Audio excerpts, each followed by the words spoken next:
If you are new to the world of Cricut, then you probably have no idea what adhesive vinyl is. I mean, I know I definitely didn't when I first got my Cricut machine. So in this video, I want to take you through everything you need to know about adhesive vinyl and how to get really good results with it. Because honestly, you can make some really stunning projects using this material. So let's first take a look at an actual roll of adhesive vinyl. You can basically think of it as a large sticker sheet. It comes in lots of different colors, different finishes, different patterns. Personally, I love to work with metallic colors, textured metallic, as I find these look really great, especially when combined with more muted solid colors. So the sheet actually has two layers. The top layer is the vinyl, which is sticky, and on the back of that is the backing sheet. Now, official Cricut's adhesive vinyls will always have a grid printed onto the back, and that's how you can tell which material it is that you're using in case you throw away the box and you've got confused. This grid is actually quite helpful because you can use it to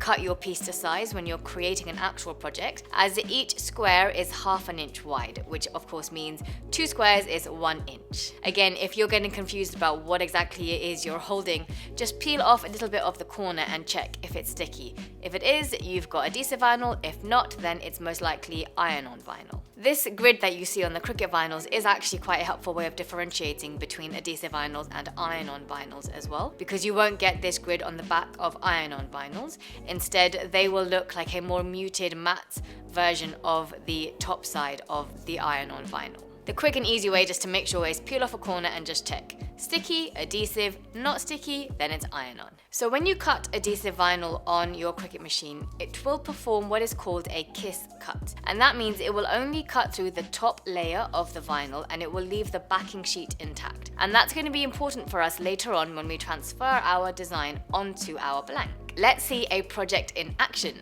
Once I am happy with what I want to make in Design Space, I will go ahead and click Make It. And then here, the really important thing is to make sure that you select adhesive vinyl as your material. I know in the past, in a rush, I have left it as cardstock, for example, and just ended up with a really big fat mess. So be careful about selecting the correct material when working with adhesive vinyl. Default pressure is normally fine, but I have found that if you are using a material which is a bit more sturdy, for example, adhesive foil, then you're going to want to use more pressure, as that will just definitely make sure the kiss cut works perfectly. Now you just have to load the material into the machine. If you're using one of the prior generation Cricut machines, you'll want to get a matte. Green or blue, light or standard, they both work with adhesive vinyl. Official recommendation is to use the green matte, but a green matte that has been used a lot and lost some stickiness is actually going to be less use to you than a brand new blue matte, for example. So just see where you feel it will sit best.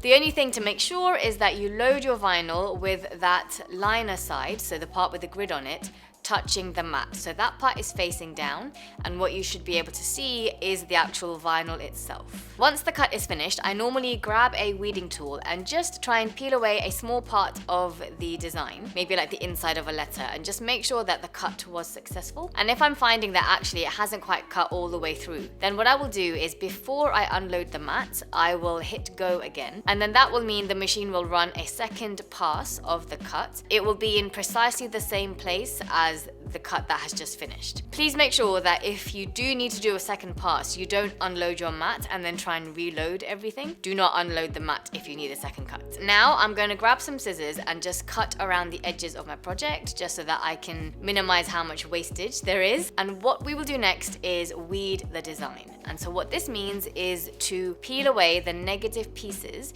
i.e. all the parts of the adhesive vinyl that we don't actually want in our final project. So you will need a weeding tool for this. I use the Cricut ones, but a dentist pick would also work fine. It just needs to have like a sharp needle point. And so what you'll do is hook that, maybe somewhere in the top corner of your design, just through the top layer, and start slowly peeling back at an angle. Take it slowly. As you go, I would cut away the parts of the negative vinyl that you have weeded, just because obviously as it's got a sticky underside, it can end up kind of sticking to itself or onto your actual design, which we really don't want. So try and keep it clean by cutting away the excess as you go. Also, I have found when you're cutting something more intricate, or maybe you're using a non-Cricut brand vinyl, where the actual vinyl is maybe not as strongly attached to the backing as you get with normally with the Cricut ones, you can find some parts of your design lines start sliding around on the backing. Being slow with this kind of design is definitely going to help you. And also what I sometimes do is take a two-handed approach. And so what I'll do is I'll grab a pair of tweezers and my weeding tool.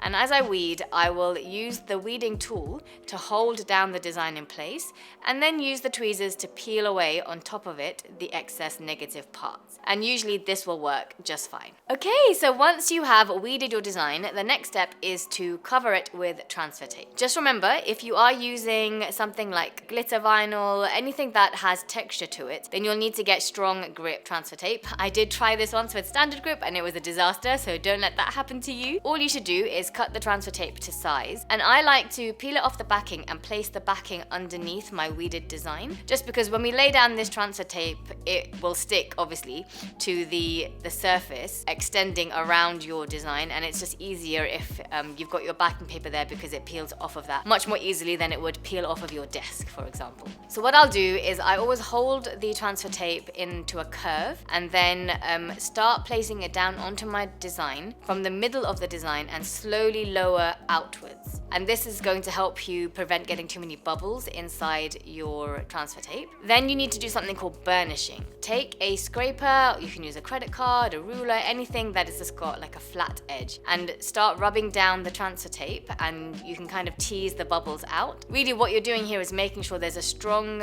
bond between the adhesive vinyl that you've weeded and the transfer tape that you've placed on top. Then you can also turn it upside down and repeat that process just to really make sure there's a good grip. We're coming to the end of the process now, guys. All you have to do is peel away the transfer tape, and you should find that your design lifts up with the transfer tape, leaving the backing of the adhesive vinyl, empty. Should be nothing on there now. And so all you have to do is to take that transfer tape and apply it onto your blank. And so that's why, it's called transfer tape, because you've transferred this vinyl from the backing it came on onto the blank that you wanted to decorate. The same kind of ideas apply here. If you are applying the design onto something curved, then again you might want to apply it by curving your transfer tape and laying it from the center and then outwards. And then again, burnish, make sure there's a good bond this time between the adhesive vinyl, the sticky part of it, and your blank, and then peel away your transfer tape. I also do this slowly and usually at an angle to my design, because I find this is the best way to sort of avoid lifting your design back off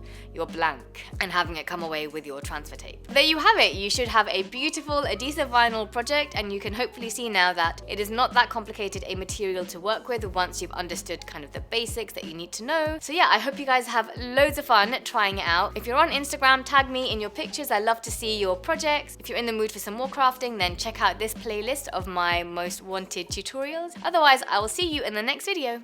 Bye!